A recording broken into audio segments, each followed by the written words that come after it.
Assalamualaikum warahmatullahi wabarakatuh. Alhamdulillahirabbil alamin wa bihi nasta'in ala umurid dunya waddin. Asyhadu an la ilaha illallah wa asyhadu anna Muhammadar Rasulullah. Yang terhormat pimpinan Majelis Ulama yang dalam hal ini yang menjadi hostnya adalah bidang Infokom Majelis Ulama Indonesia beserta Ketua Komisi Infokomnya Pak Mas Duki dan Pak Mabrur, para narasumber yang terhormat dan hadirin sekalian. Sebelum saya buka acara ini sesuai dengan arahan dan jadwal yang ditentukan, saya akan menyampaikan transformasi digital Islam wasatiyah untuk peradaban global dalam rangka Kongres Mujahid. Mujahid itu pejuang. Tugas kita itu adalah menjadi pejuang. Kalau menjadi Islam yang baik harus menjadi mujahid, pejuang. Ada hadis yang menyatakan begini. Suatu saat datang seorang laki-laki kepada Rasulullah. Ja'a rajulun ila Rasulillah sallallahu alaihi wasallam wa qala ayyul amali ahabbu ilallah. Datang seorang laki-laki kepada Rasulullah sallallahu alaihi wasallam lalu bertanya, "Wahai Rasul, amal apa yang paling dicintai oleh Allah?" Lalu Rasul menjawab, "As-sholatu ala waktiha." Salat tepat waktu dan cara. Salat yang benar gitulah kira-kira. Salat yang benar. Qala tsumma ayyu, lalu apa Rasul? Birrul walidain, kata Rasul. Hormati orang tuamu. Wa qala tsumma ayyu, qala Rasulullah al jihad fi sabilillah. Berjihad, menjadi mujahid di jalan Allah. Itu kalau orang mau Islam benar itu ya menjadi mujahid, berjihad. Ya. Nah itu.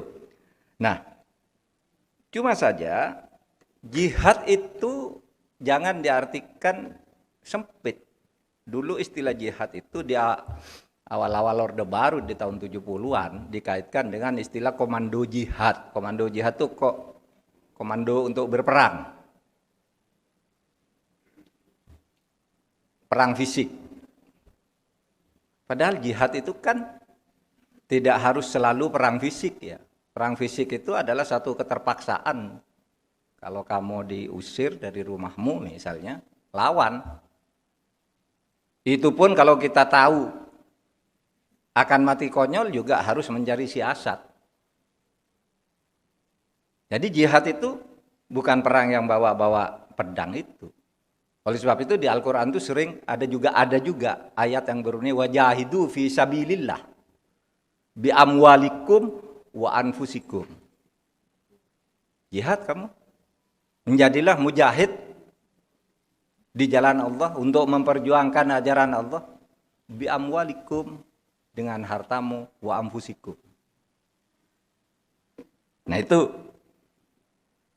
Bahkan juga orang yang berjihad itu, yang berjuang di jalan Allah itu kalau di dalam hukum zakat, fiqhuz zakah gitu, itu menjadi 1 dari 8 yang berhak mendapat zakat. Karena orang berjihad itu harus dihargai.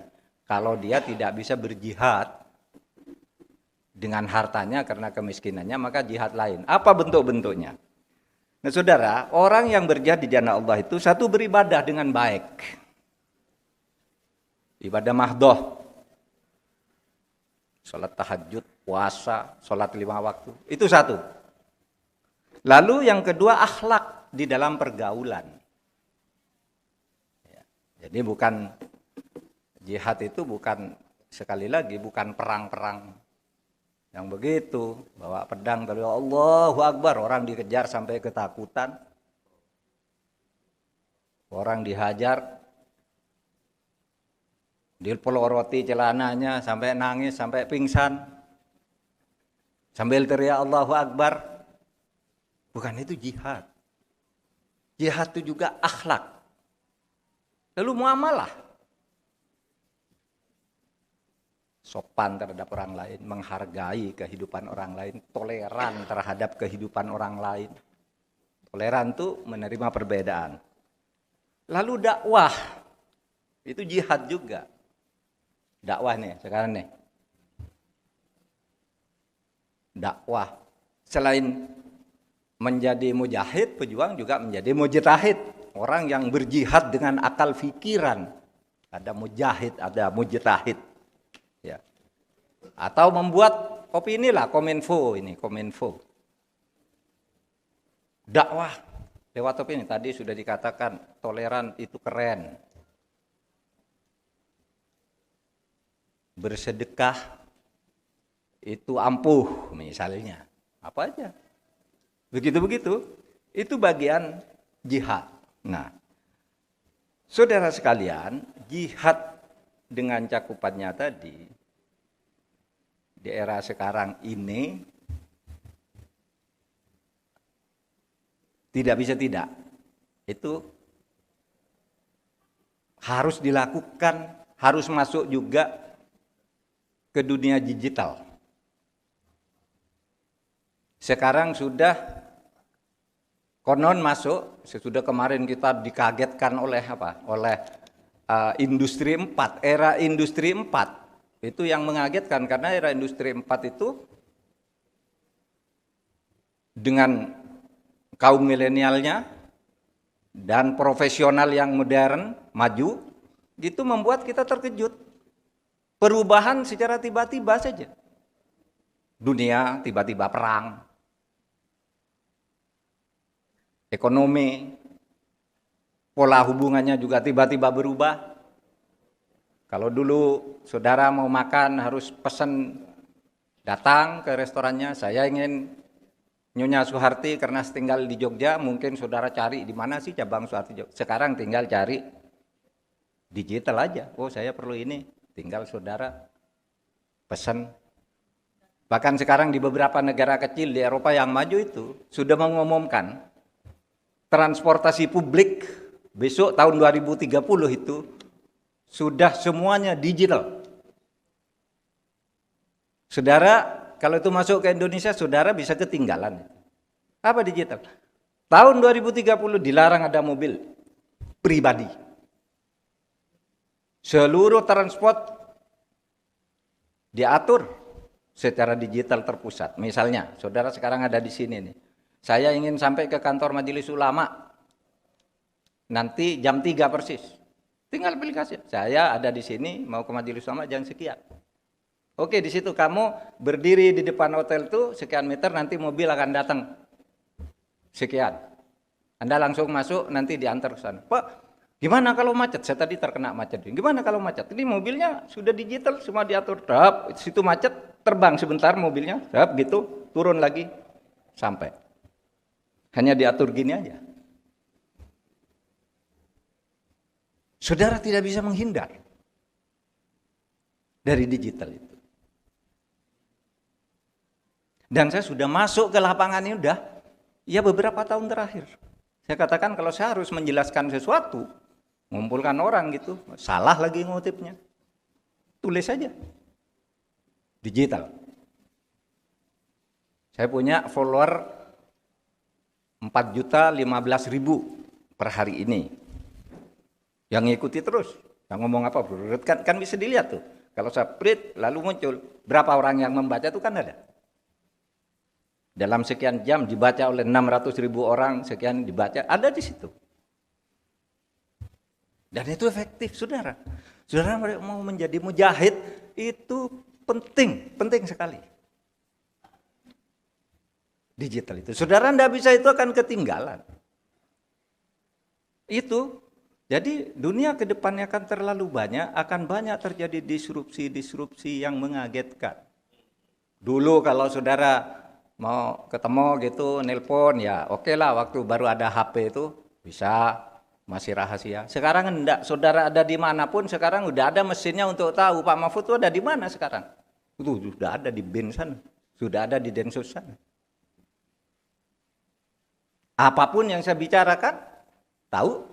Orang bilang, oh saya tidak terlibat, CCTV-nya sudah diambil. Saudara bisa diambil CCTV yang jauh itu disedot nih, ketemu.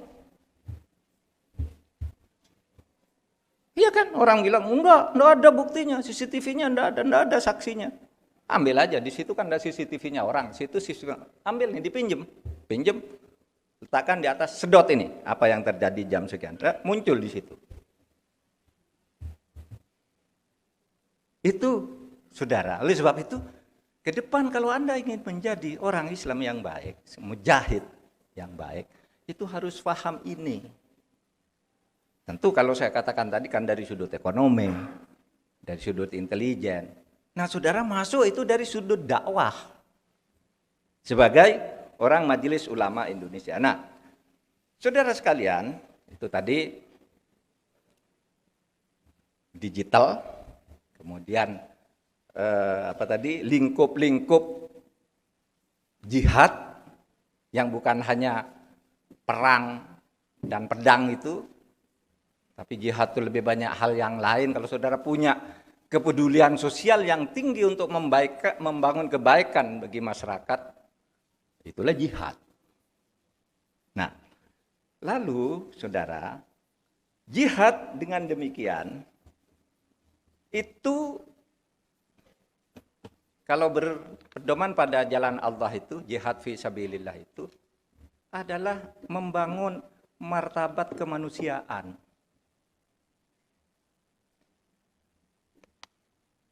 Oleh sebab itu, tauhid itu juga kan untuk membangun manusia bermartabat. Syariah juga sama. Intinya tuh martabat kemanusiaan kita jaga. Oleh sebab itu membangun kebaikan. Kalau di Indonesia itu Pancasila kan apa? Ketuhanan. Lalu ketuhanan itu digunakan untuk kemanusiaan yang adil dan beradab. Manusia. Jadi di situ ada kebersatuan antar umat manusia. Nah, kalau kemudian masuk ke Indonesia, lebih khusus lagi, Indonesia yang punya manusia-manusia yang beragam juga. Indonesia yang punya berbagai manusia dengan agama dan kepercayaan yang berbeda-beda. Itu juga manusia, itu manusia. Harus dihargai. Harus dilindungi hak asasinya, itu sebagai hukum yang universal. Melindungi hak asasi manusia. Sehingga kalau kita mau menjadi mujahid digital, dan konsolidasi Infokom, coba mulai dari sini.